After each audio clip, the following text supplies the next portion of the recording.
मेरे माँ-बाप मुझे मारकर बहुत दूर फेंक आए। वो मुझे कहते थे कि तुमने हमारी इज़्ज़त खाक में मिला दी है। मैं नहीं जानती थी कि मैंने ऐसा कौन-सा काम किया है जो उनकी इज़्ज़त खाक में मिल गई थी। मैं तो बस एक अपाहिज लड़की थी जिसे दुनिया का कोई होश नहीं था। मेरे माँ-बाप ने मुझे ज़हर दे दिया था। उनकी नज़रों में मैं मर चुकी थी, मगर किसी अच्छे और भले इंसान की मुझ पर नज़र पड़ गई और उसने मेरी जान बचाई। फिर वो मुझे अपने घर ले गया। कुछ साल बाद जब मैं 18 साल की हुई तो उसने मुझसे शादी कर ली। मैं उसके साथ बहुत खुश थी। एक दिन मेरी नौकरानी रोते हुए मेरे पास आई और कहने लगी, मैडम जी, मुझसे ये जुल्म देखा नहीं जाता। जब मैंने उससे पूछा कि कौन सा जुल्म, और तब वो बोली कि आज अपने बिस्तर की चादर हटाकर खुद देख लेना, आपको सब पता चल जाएगा कि साहब जी आप पर इतना मेहरबान क्यों हैं। रात को पति के सोने के बाद मैंने जैसे ही अपने बिस्तर की चादर हटाई तो मेरे सर पर आसमान गिर पड़ा।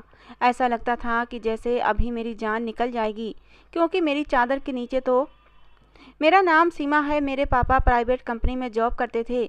मेरी माँ को भी जॉब करने का बहुत शौक था, मगर पापा ने उन्हें जॉब नहीं करने दी थी। पापा उनकी खूबसूरती की वजह से उन्हें बाहर नहीं जाने देते थे।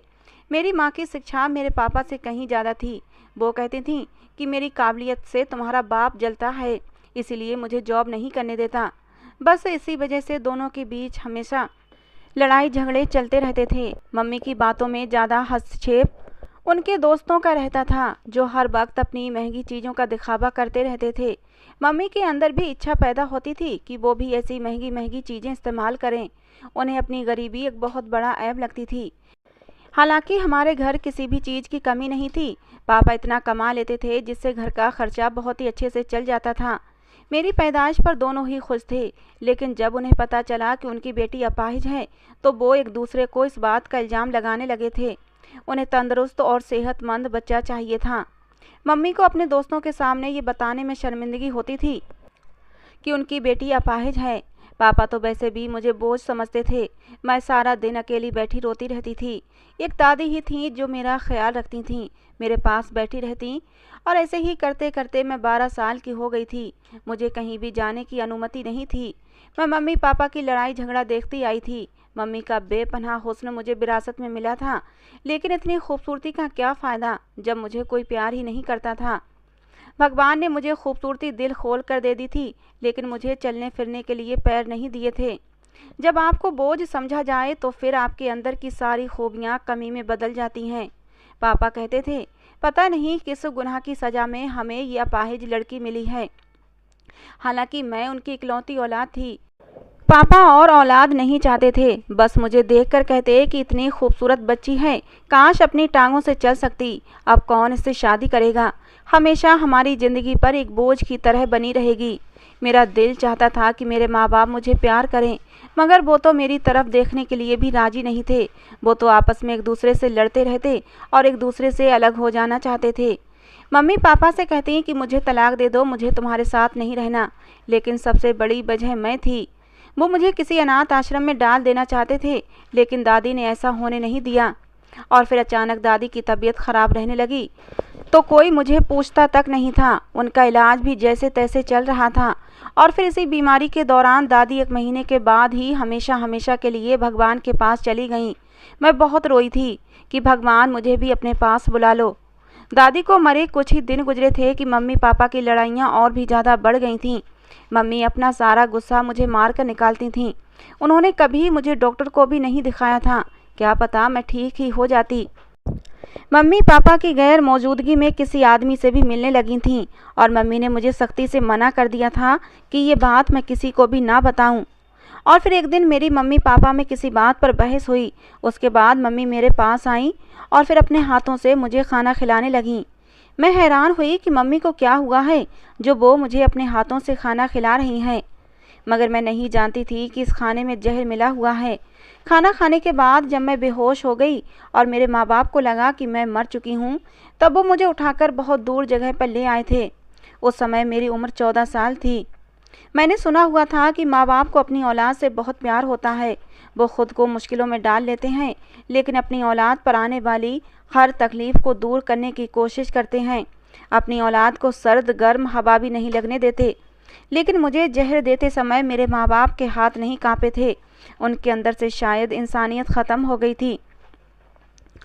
वो अपना अपना सफ़र अलग करना चाहते थे, जो कि मैं उनके इस काम में रुकावट बनी हुई थी।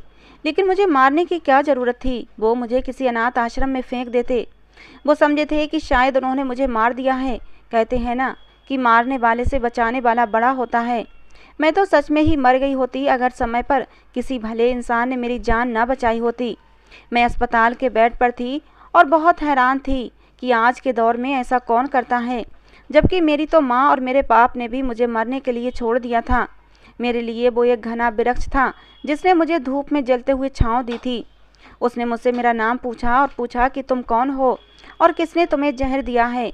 मैंने कहा कि मेरे माँ बाप ने। मेरे अपाहिजपन की वजह से वो मुझसे नफरत करते थे, मुझसे छुटकारा चाहते थे, इसीलिए उन्होंने मुझे जहर दे दिया। वो आदमी अच्छा भला खूबसूरत था, उम्र भी कोई ज़्यादा नहीं थी, यही कोई 23-24 साल की उम्र का नौजवान लड़का था। वो मुझे अपने घर ले आया। मैंने उससे पूछा, क्या आपके घर में कोई नहीं रहता? तो उसने कहा कि मेरा भी इस दुनिया में कोई नहीं है। उसने कहा कि आप यहाँ रह सकती हैं। मुझे पहले तो बड़ी झिझक होती थी कि किसी गैर मर्द के घर में कैसे रुक सकती थी, लेकिन फिर मेरे पास कोई दूसरा रास्ता भी तो नहीं था। मैंने कहा कि आप मुझे कोई काम दे दें। तो वो हंसकर कहने लगा कि तुम काम करने के लिए नहीं इस दुनिया में नहीं आई हो, काम करने के लिए मेरे घर में बहुत से नौकर हैं। फिर वो मेरा बहुत ख्याल रखने लगा था। समय यूं ही गुजरता गया और मैं 18 साल की हो गई थी। मैं धीरे धीरे उसे दिल ही दिल में पसंद करने लगी थी। जिस तरह से वो मेरी देखभाल करता था, मेरी परवाह करता था, मेरे दिल में उसके लिए मोहब्बत पनपने लगी थी। लेकिन मैंने कभी कहा नहीं था, क्योंकि मैं जानती थी कि उसका और मेरा कोई जोड़ नहीं था। और फिर एक दिन अचानक उसने खुद ही शादी के लिए बोल दिया। मैं तो हैरान रह गई थी, उस जैसा इंसान भला मुझसे क्यों शादी करेगा? मगर ये सच्चाई थी। उसने मुझसे कहा कि मुझे तुमसे मोहब्बत हो गई है, और मैं भी उसकी बात पर विश्वास ले आई थी। उसकी आंखों में उस समय मोहब्बत की चमक साफ दिखाई दे रही थी। और फिर उसने मुझे ढेर सारी शॉपिंग करवाई, मुझे हर चीज़ लेकर दी, और फिर एक दिन उसने मुझसे शादी कर ली। मुझे तो ये सब एक सपने की तरह लग रहा था। क्या भगवान ने मेरी किस्मत में इतनी खुशियाँ लिख रखी थीं? मुझे तो विश्वास ही नहीं आ रहा था। मैं उसके साथ बहुत खुश थी। अब मैं उसके घर की मालिक थी। मुझे इस दुनिया में सहारा मिल गया था। मेरे भगवान ने मुझ अपाहिज को भी इतना अच्छा हमसफ़र दिया था। उसका नाम आलोक था। रोज़ काम से वापसी पर वो मेरे लिए ताज़ा गुलाब जरूर लाता था। मुझे घर का कोई काम नहीं करने देता। मैं रोज़ाना उसके लिए सजती संवरती थी। उसने बताया उसका बहुत बड़ा बिजनेस है और वो बहुत पैसे वाला है। वो मुझे अपने साथ ले जाता और कभी भी शर्म महसूस नहीं करता था। मैं हर पार्टी में उसके साथ जाती। उसके फ्रेंड्स सब हैरान थे कि इतने खूबसूरत इंसान ने एक अपाहिज लड़की से शादी कर ली। खूबसूरत तो मैं भी कम न थी, मगर कहते हैं ना कि खुशियों की उम्र कम होती है, किसी न किसी की नज़र लग ही जाती है। मैं भगवान से दुआ करती थी कि मेरी खुशियों को किसी की नज़र न लगे। मैं और आलोक एक दूसरे के लिए काफ़ी थे।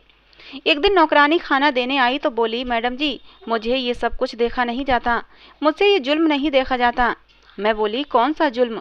तब वो बोली, मैडम जी, आप रात को साहब के सोने के बाद अपने बिस्तर के नीचे ज़रूर देखना। मैंने पूछा, आखिर बिस्तर के नीचे क्या है? तो बोली, मैडम जी, मैं कुछ नहीं बता सकती, नहीं तो मेरी शामत आ जाएगी, लेकिन आप खुद ही देखिएगा, आपको सब कुछ पता चल जाएगा। बस आप मुझसे मत पूछें, मैं आपको कुछ नहीं बता सकती। मैं अपनी नौकरी से हाथ धो बैठूंगी और पता नहीं साहब मेरी क्या हालत कर देंगे।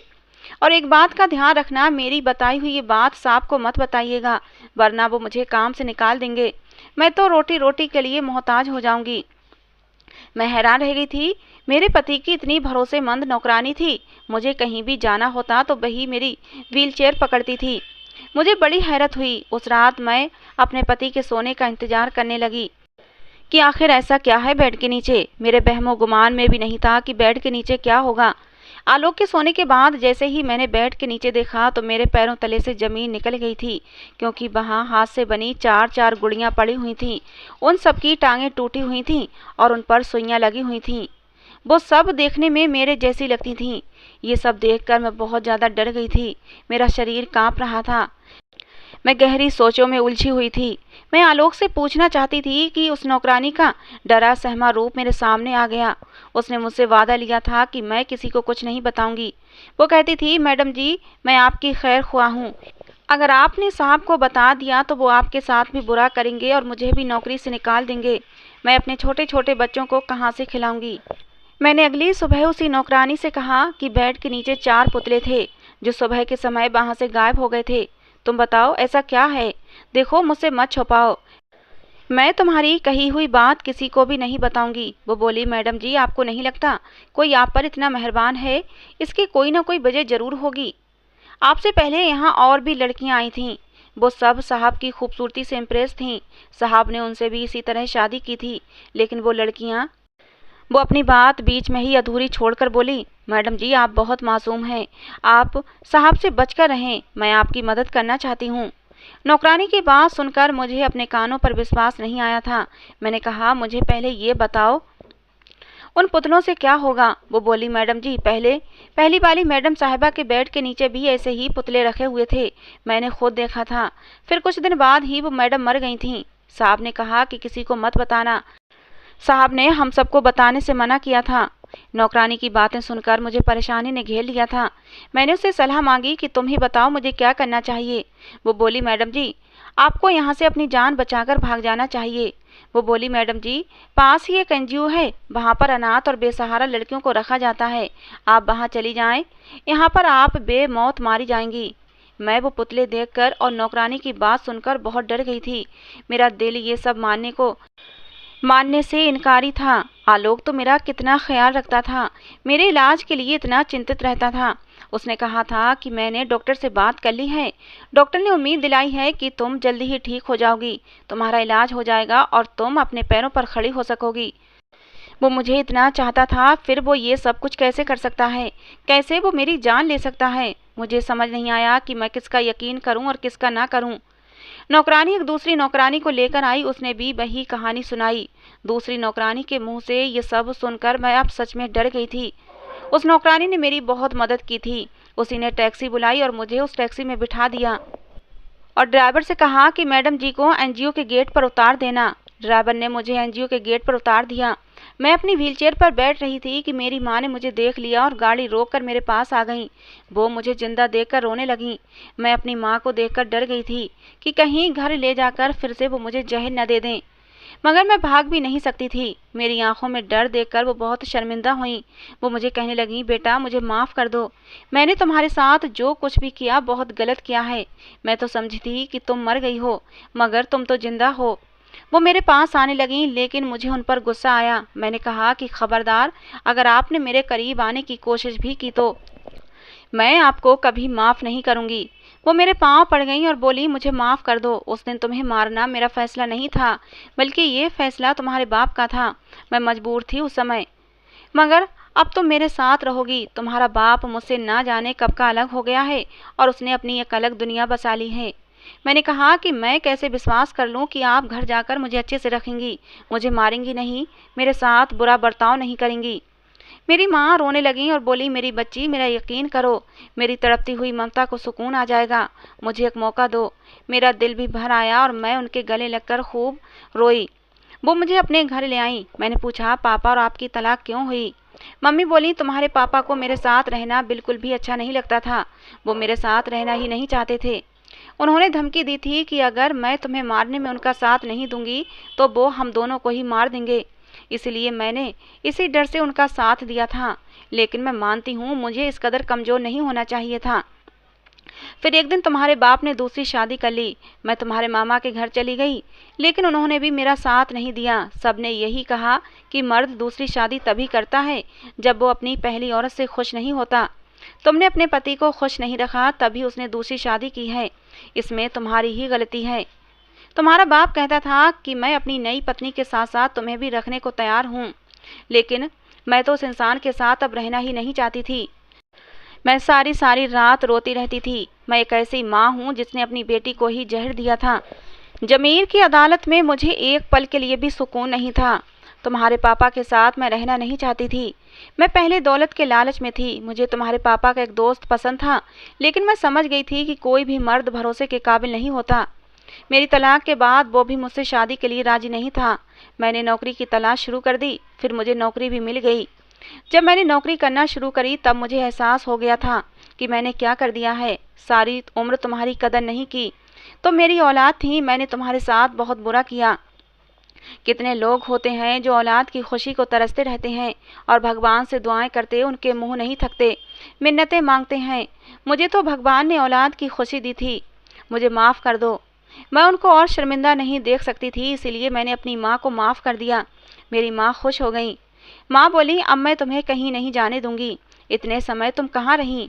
मैंने कहा, जब आप लोग मुझे मार कर कचरे में फेंक आए थे तब मुझे एक आदमी अपने घर ले गया था, मेरा इलाज करवाया और फिर उसने मुझसे शादी कर ली।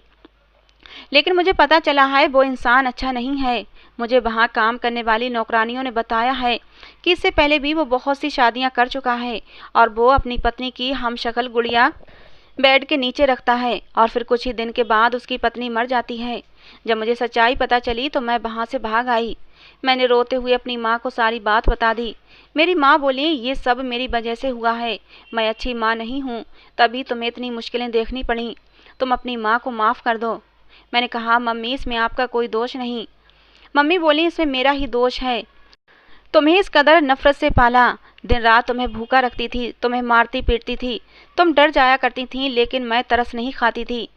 मगर अब तुम्हें कभी शिकायत का मौका नहीं दूंगी, तुम्हें एक अच्छी माँ बनकर दिखाऊंगी। अब मैं अपनी माँ के साथ रहने लगी थी। वो मुझसे खूब सारी बातें किया करती थीं। मम्मी इस उम्र में भी काफ़ी खूबसूरत थीं, कहीं से भी एक शादीशुदा बेटी की माँ नहीं लगती थीं। कोई भी धोखा खा जाता। उनकी उम्र और चाल चलन से वो मेरी बहन लगती थीं। अब भी उन पर कई मर्द मरते थे। मम्मी ने बताया कि वो जहाँ जॉब करती हैं ये घर उन्हें उसी कंपनी की तरफ से मिला हुआ है। ऑफिस की तरफ से गाड़ी भी मिली थी। वो किसी अच्छी पोस्ट पर जॉब करती थीं। मुझे कहा कि मैं जल्द ही तुम्हें तुम्हारे पति से तलाक दिलवा दूंगी, तुम्हें घबराने की ज़रूरत नहीं है। अब तुम अकेली नहीं हो, तुम्हारी माँ तुम्हारे साथ है। माँ की बात सुनकर मैं खुश हो गई थी कि मैं अकेली नहीं हूँ। मुझे कहीं ना कहीं आलोक को छोड़ने का दुख जरूर था। मुझे आलोक की याद भी सताती थी, लेकिन मैं उस इंसान की शख्सियत से जानकार नहीं थी कि वो कैसा है और आगे मेरे साथ क्या कर सकता है। मम्मी ऑफिस से वापस आकर मुझसे खूब सारी बातें करती, मुझे बताती कि मैं अपने पुराने सभी दोस्तों को छोड़ चुकी हूँ। सब मुझे नीचा दिखाती थीं। उन्होंने ही मेरे अंदर जहर भर दिया था। मैंने कहा कि इंसान गलतियों से ही सीखता है। कुछ दिनों के बाद मम्मी ने मेरे सामने तलाक के पेपर रखे और कहने लगी, ये पेपर मैंने तैयार करवा लिए हैं, तुम इन पर साइन कर दो। तलाक के पेपर देखकर मेरा दिल ना जाने क्यों धड़क उठा था। मैंने पेपर माँ से ले लिए। मैंने कहा कि मैं सोच समझकर साइन कर दूंगी। मैं रोज़ पेपर देखती, लेकिन मुझे साइन करने की हिम्मत नहीं होती थी। माँ मुझसे रोज़ पेपर मांगती कि तलाक के पेपर पर साइन कर दो, जिससे कि आलोक से भी इन पेपरों पर साइन करवाए जा सकें। मुझे यहाँ रहते 1 महीना हो गया था। एक दिन रात को प्यास की वजह से उठी। वैसे तो मम्मी मेरे कमरे में पानी का जग रख देती थीं, लेकिन आज मेरे कमरे में पानी नहीं था। मैं अपनी व्हीलचेयर पर बैठी और किचन में जाने लगी, लेकिन मुझे माँ के कमरे से आवाज़ें आ रही थीं। मुझे हैरत हुई कि सुनो तो सही कि आखिर मेरी माँ किससे बातें कर रही हैं। रात के समय मम्मी के कमरे में कौन हो सकता है? मम्मी ने तो कहा था कि उन्होंने सबसे संबंध तोड़ दिए हैं। मैं गौर से सुनने लगी। किसी मर्द की आवाज़ थी। मम्मी को वो आदमी कह रहा था कि तुम जल्द से जल्द अपनी बेटी को तलाक दिलवाओ, वरना मैं तुम्हें नौकरी से निकाल दूंगा। शायद वो मेरी माँ का बॉस था, लेकिन रात के समय वो भी माँ के कमरे में। मुझे ये सब ठीक नहीं लगा।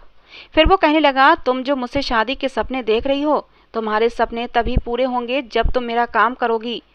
अगर मैं तुमसे अपना घर और गाड़ी वापस ले लूँ तो तुम सड़क पर आ जाओगी। तुम अभी तक अपनी बेटी को तलाक नहीं दिलवा सकी हो और मैंने इतना कुछ किया।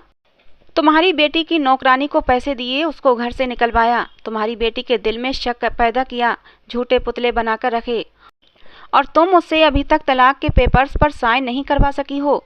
यह अपाहिज लड़की मेरे बेटे की ज़िंदगी में नहीं होनी चाहिए। मैं हैरान थी ये मेरी ही बात हो रही थी। यकीनन ये आदमी मेरे पति का बाप था। मेरी माँ बोली, जैसा तुम बोलोगे वैसा ही होगा। अब तुम्हें शिकायत का मौका नहीं मिलेगा। मैं अपनी बेटी के दिल में जगह बना चुकी हूँ और उसके दिल में जगह बनाते बनाते इतना समय लग गया। वो बहुत भोली भाली है। मैं उससे तलाक के पेपरों पर साइन करवा लूँगी।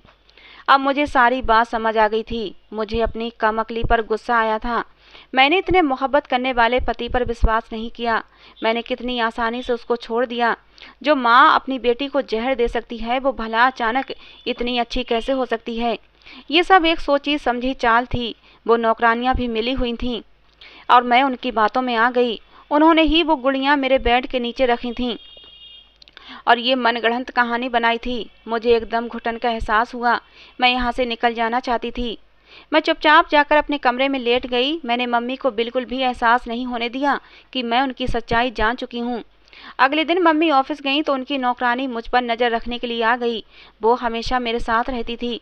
पहले मुझे नहीं पता था कि ये मुझ पर नज़र रखती है, लेकिन जैसे ही माँ की हकीकत मुझ पर खुली, मुझे पता चल गया कि ये मेरी माँ की खास नौकरानी है और मुझ पर नज़र रखती है। मैंने उसे कहा कि मेरी मदद करो, मैं तुम्हें मुँह मांगी रकम दूंगी।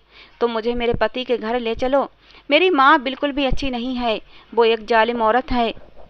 वो बस मेरे सामने अच्छा बनने का नकाब चढ़ाए हुए है। मैंने कहा, मुझे तलाक दिलवाना चाहती है, मेरा घर बर्बाद कर देना चाहती है। मेरा घर बर्बाद करने के बाद उस अमीर आदमी से शादी करके वो मुझे अकेला छोड़कर चली जाएगी। तो मेरी मदद करो, भगवान तुम्हें इसका फल देगा। उस नौकरानी को शायद मुझ पर दया आ गई थी और उसे कुछ पैसों की भी ज़रूरत थी, इसीलिए वो मान गई। मैंने तुरंत अपने हाथों में पहने हुए सोने के कंगन उस नौकरानी को दे दिए। मैंने कहा कि मैं इसके बाद भी तुम जितनी रकम मांगोगी उतनी दूंगी, बस मेरी मदद कर दो। वो खुश हो गई थी। वो मुझे कांटों में बिठाकर सीधा आलोक के पास आ गई। मेरा पति अभी तक मेरी यादों में तड़प रहा था और मेरी याद में सूख कर आधा हो गया था। मुझे देखकर हैरान हुआ और बोला, तुम कहाँ चली गई थी बगैर बताए? मैंने तुम्हें कहाँ कहाँ नहीं ढूंढा। ऐसी कौन सी गलती हो गई थी जो तुमने मुझे छोड़ दिया? मैंने कहा, आलोक मुझे माफ़ कर दो। तुम्हारी खास नौकरानी ने मुझसे कहा था कि तुम लड़कियों को इस्तेमाल करते हो और फिर उन्हें जान से मार देते हो। उसने मेरी हमशक्ल पुतले भी दिखाए थे जो उसने बेड के नीचे रखे हुए थे। मैंने आलोक को सारी कहानी बताई। नौकरानी को ढूंढा गया तो वो घर में कहीं भी नहीं थी। आलोक को तो कुछ भी पता नहीं था। जब मैं घर छोड़कर गई तो उस नौकरानी ने ही आलोक को बताया कि वो अपने माँ बाप के पास चली गई है। उसने आलोक से कहा कि तुम्हारी पत्नी अब कभी वापस नहीं आएगी। वो ये कहकर गई है कि मैं कभी नहीं आऊँगी। मैंने आलोक से कहा कि मैं डर गई थी, मुझे माफ़ कर दो। मैंने तुम्हारा विश्वास नहीं किया और एक गलत इंसान पर विश्वास कर लिया। जिस लड़की के माँ बाप ने उसे इस्तेमाल करके अपने मतलब के लिए फेंक दिया हो, वो लड़की ऐसी ही बन जाती है। उसे किसी पर विश्वास नहीं रहता। मैंने कहा कि मेरी माँ और तुम्हारे बाप ने हमें अलग करने का इरादा बनाया हुआ है। दोनों आपस में मिले हुए हैं। तुम्हारे पापा मुझ जैसी अपाहिज लड़की को अपनी बहू स्वीकार नहीं करना चाहते। उन्हें तुम्हारे साथ कदम से कदम मिलाकर चलने वाली बहू चाहिए, जिसमें कोई कमी ना हो। वो मेरी माँ से इसी शर्त पर शादी करना चाहते हैं कि पहले वो मेरी तलाक करवाएंगी। सारी हकीकत जानकर आलोक हैरान हो गया था। वो कहने लगा, मुझे मेरा बाप शुरू से ही पसंद नहीं है, इसीलिए तो मैं अपने बाप से अलग रहता हूँ। मैं उनकी अय्याश आदतों से परेशान हूँ। वो हर खूबसूरत औरत को शादी के सपने दिखाते हैं और अपने पैसों से उस औरत को अय्याशी भी करवाते हैं, और जब अपने मकसद को पूरा कर लेते हैं तो उस औरत को छोड़ देते हैं। आलोक की बात का मतलब मैं समझ गई थी। वो मेरी माँ को भी अपने मकसद के लिए इस्तेमाल कर रहे थे। वो उनसे शादी नहीं करते। आलोक ने कहा कि मैं तुम्हें कभी भी नहीं छोड़ूंगा। मैं उस नौकरानी को काम से निकाल दूंगा। मेरे पति ने मेरे हाथ थाम लिए।